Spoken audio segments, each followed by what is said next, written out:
जय हिंद दोस्तों, आपके अपने मैजिक मोमेंट चैनल में आपका स्वागत है। दोस्तों, आज की वीडियो में हम एवेन्यू सुपरमार्ट यानी डी मार्ट को डीप में स्टडी करेंगे, क्योंकि अभी इस कंपनी ने अपने फाइनेंशियल ईयर 2025-26 के Q4 की रिवेन्यू रिपोर्ट को पब्लिश किया और साथ में अपने नंबर ऑफ स्टोर्स की डिटेल भी पब्लिश की। दोस्तों, इस कंपनी का रिवेन्यू Q4 में 19% के साथ इंक्रीज हुआ ईयर ऑन ईयर बेसिस पर, और साथ में इस कंपनी के स्टोर 500 कंप्लीट हो चुके हैं और अभी अपने स्टॉक मार्केट के एनालिसिस एफएमसीजी सेक्टर वाले स्टॉक्स या फिर कंजप्शन वाले स्टॉक को लेकर बुलिश भी है।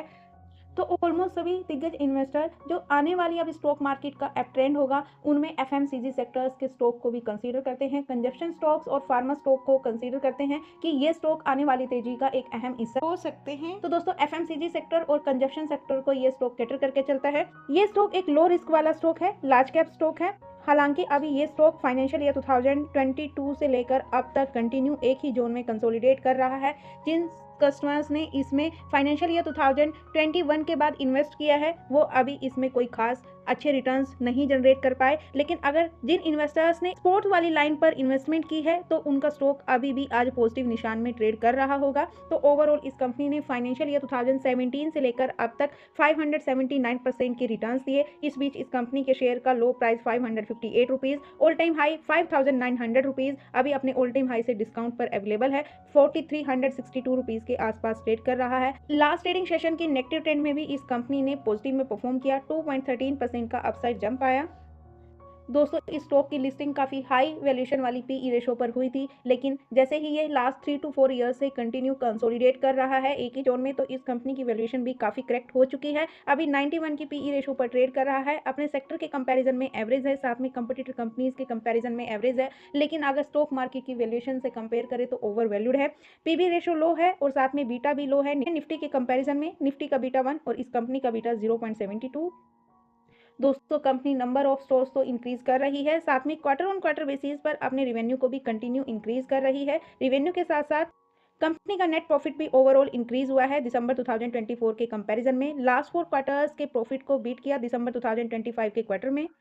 और अगर लास्ट 4 ईयर्स के रिवेन्यू को भी डिस्कस करें तो दोस्तों, लास्ट 4 ईयर्स से कंपनी अपने रिवेन्यू को कंटिन्यू इंक्रीज कर रही है। हालांकि इस कंपनी का प्रॉफिट स्लाइटली ही इंक्रीज हुआ फाइनेंशियल ईयर 2025 में फाइनेंशियल ईयर 2024 के कंपैरिजन में, क्योंकि दोस्तों ये कंपनी अपने नंबर ऑफ स्टोर्स को इंक्रीज कर रही है। और दोस्तों, ये कंपनी अपने एसेट मॉडल पर काम करती है। ये कंपनी स्टोर्स को रेंट पर नहीं लेती, ये कंपनी लैंड एक्वायर करती है, उस लैंड पर अपने स्टोर डेवलप करती है।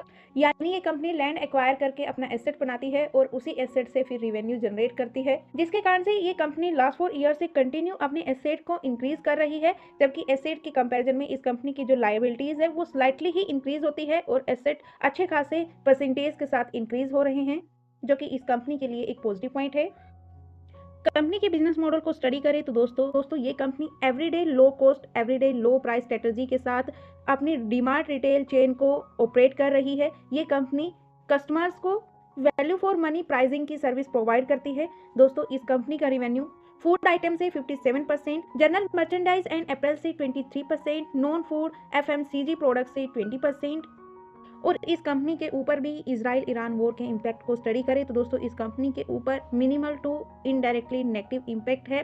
क्योंकि दोस्तों, नेगेटिव इम्पैक्ट इसलिए है, इस कंपनी की प्रेजेंस इन इंडिया ही है, इसकी प्रेजेंस इजराइल या ईरान या फिर गल्फ कंट्रीज में नहीं है। और इनडायरेक्टली नेगेटिव इम्पैक्ट इसलिए है, इस कंपनी के ऊपर भी अदर कंपनीज की तरह सप्लाई चेन और रॉ मटेरियल डिपेंडेंसी के कारण इस पर नेगेटिव इम्पैक्ट पड़ रहा है। ऑयल एंड गैस डेरिवेटिव्स में जो वोलेटिलिटी हो रही है उसके कारण इस कंपनी के plastic goods packaging material synthetic apparels के मार्जिन में इम्पैक्ट पड़ रहा है। और साथ में लॉजिस्टिक एंड फ्राइट सर्विस पर भी इम्पैक्ट पड़ रहा है, क्योंकि कुछ प्रोडक्ट को ये कंपनी इम्पोर्ट भी करती है, specially packaging dry fruits and specific edible oils को। और दोस्तों, ये कंपनी फिनस्टार की तरफ से 4 स्टार कंपनी है, 2 लाख के मार्केट कैप वाली कंपनी है। और इस कंपनी की ROCE 18.99, ROE 14.14%। कंपनी की फाइनेंशियल स्ट्रेंथ वेरी स्टेबल है, एफिशिएंसी ऑप्टिमल है और बिल्कुल डेब्ट फ्री कंपनी है, जो कि इस कंपनी के लिए सेकंड पॉजिटिव पॉइंट है। डेब्ट फ्री है, साथ में कैश फ्लो भी पॉजिटिव में रहता है। अभी कंपनी के पास 331 CR का कैश फ्लो पॉजिटिव में है। और इस कंपनी में प्रमोटर्स की स्ट्रॉन्ग होल्डिंग है 74.65%। और अभी कंपनी की पीई रेशो अपनी फेयर वैल्यू पर ट्रेड कर रही है। प्रमोटर्स के साथ साथ इस कंपनी में गवर्नमेंट ऑफ इंडिया का भी स्टेक है। फाइनेंशियल ईयर 2023 के सितंबर में 0.04% था, जो धीरे धीरे इंक्रीज हुआ है और अभी 0.07% के साथ government of India last 2 year से इसमें कांस्टेंट है।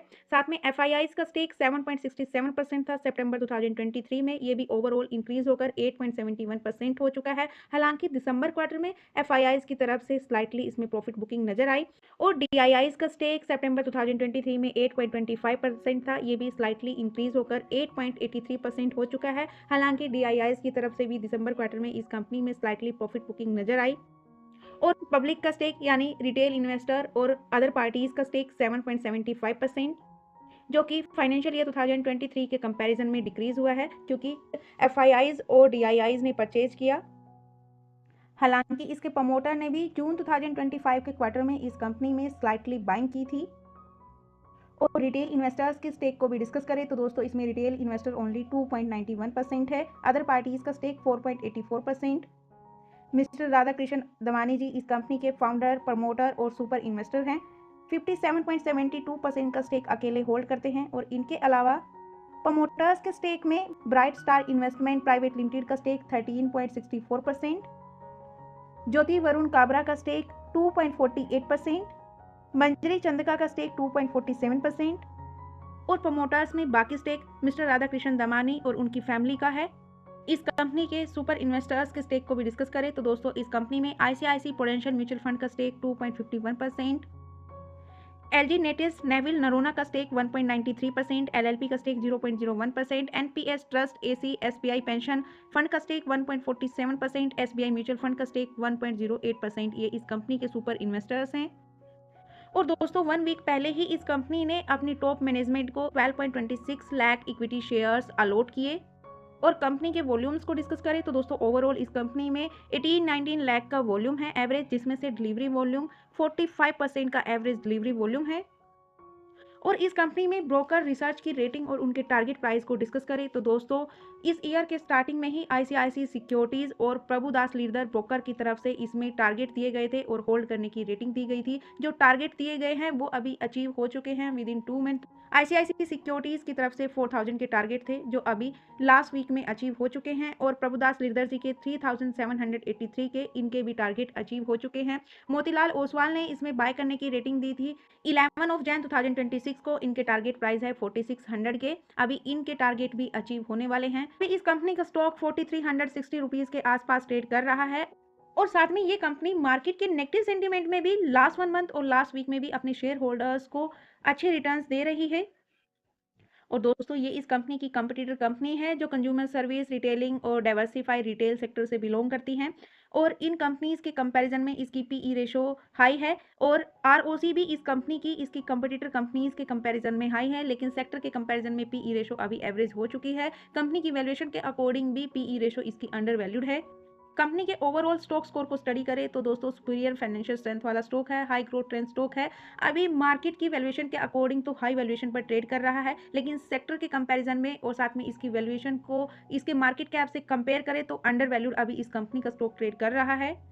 लास्ट 3 ईयर्स के चार्ट फ्रेम पर भी स्टडी करें तो दोस्तों अभी इस कंपनी का वॉल्यूम भी इंक्रीज हुआ है और लास्ट वीक में ही इस कंपनी ने अपने 200 डीएमए के प्राइस को ब्रेकआउट किया, अभी उसके ऊपर सस्टेन कर रहा है। यानी लास्ट वीक से पहले इस कंपनी का स्टॉक बेरिश ट्रेंड में था और अभी 200 डीएमए को क्रॉस करके अगर इसके ऊपर सस्टेन रहता है तो इस कंपनी के स्टॉक का ट्रेंड भी चेंज हो जाएगा, बुलिश ट्रेंड में इस कंपनी का स्टॉक चला जाएगा।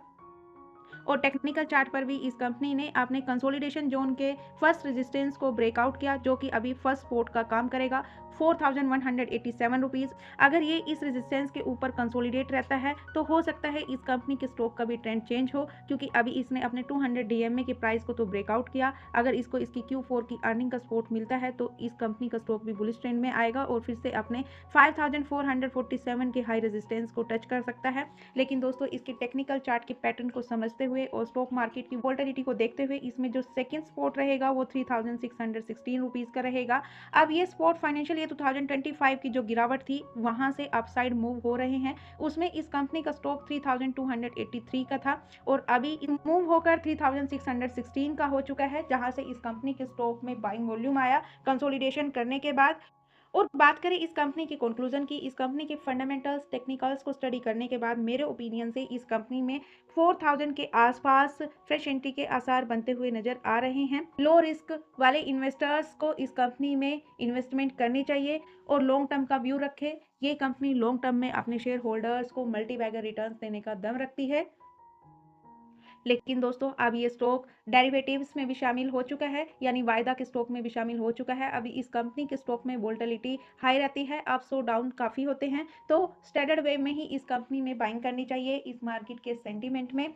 लेकिन दोस्तों मेरी तरफ से किसी भी स्टॉक के लिए किसी भी टाइप की कोई रिकमेंडेशन नहीं है, ये जस्ट मेरा ओपिनियन है। एजुकेशनल पर्पज से आप स्टॉक मार्केट में सोच कर समझ कर अपने रिस्क और रिटर्न को देखते हुए साथ में सेबी से रजिस्टर्ड एनालिसिस की एडवाइस से ही कोई भी डिसीजन ले। तो दोस्तों आप इस कंपनी और इस सेक्टर और आजकल के स्टॉक मार्केट की वोलेटिलिटी को लेकर क्या राय रखते हो? अपनी राय को हमारे साथ कमेंट बॉक्स में जरूर शेयर कीजिए और यदि आपको इस वीडियो में कुछ कमी नजर आए तो प्लीज़ उसका भी फीडबैक दीजिए ताकि हम आपको और अच्छा कंटेंट प्रोवाइड करा सके, अपनी वीडियो क्वालिटी को इंप्रूव कर सके। और यदि आपको हमारे एफर्ट्स वीडियो पसंद आए तो प्लीज़ वीडियो को लाइक शेयर एंड कमेंट करना ना भूलें। चैनल पर नए हो तो चैनल को सब्सक्राइब कीजिए, बेल आइकन को प्रेस कीजिए। अभी तक हमारे साथ बने रहने के लिए बहुत बहुत धन्यवाद दोस्तों। मिलते हैं नेक्स्ट वीडियो में, तब तक के लिए हेलो दोस्तों, लाइक कर दो प्लीज।